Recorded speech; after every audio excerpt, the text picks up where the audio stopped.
Celui qui, par la grâce de Dieu, arrive à compter 100 ans, il est un centenaire.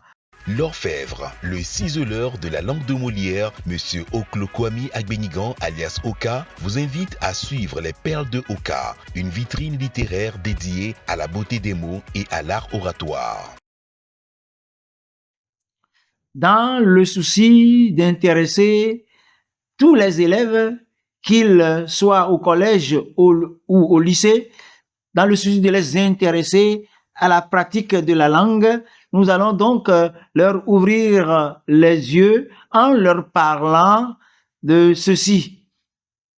Lorsque nous multiplions ou nous faisons quelque chose 2 fois, maman a préparé du ragoût, quelqu'un en est intéressé, on l'a servi et il revient sur ses pas 2 minutes après, c'est qu'il a envie d'en prendre encore. Là, on va dire qu'il veut bisser, B-I-2-S-E-R.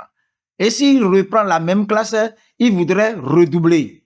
Lorsque on voudrait prendre le plat qui est succulent et délicieux, appétissant, alors là, on va trisser, T-R-I-2-S-E-R. Et si on reprend la même classe pendant 3 années consécutives, ce qui est proscrit et interdit, eh bien, on serait en train de tripler. Lorsque l'on fait quelque chose pour la 4e fois, on serait en train de quadrupler. Si c'est 5 fois, c'est quintupler. 6 fois, sextupler. 7 fois, septupler. 8 fois, c'est octupler. 9 fois, nonupler. Et 10 fois, décupler. Bon, ailleurs, lorsque un jeune homme compte 20 ans, on dit qu'il est un vicenal. Et si d'aventure, avec le temps, il avance en âge, il deviendra un tricenal. Puis, celui qui a 40 ans, un quadragénaire.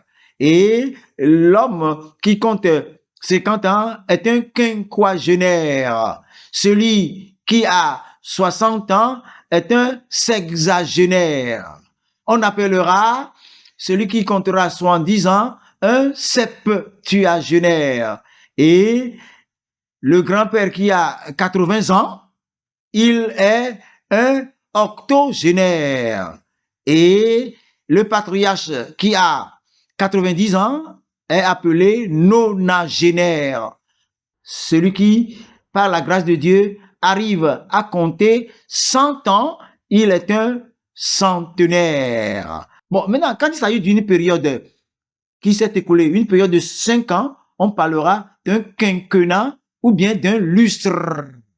Et s'il s'agit d'une période de 10 ans, tout simplement, on parlera d'une décennie.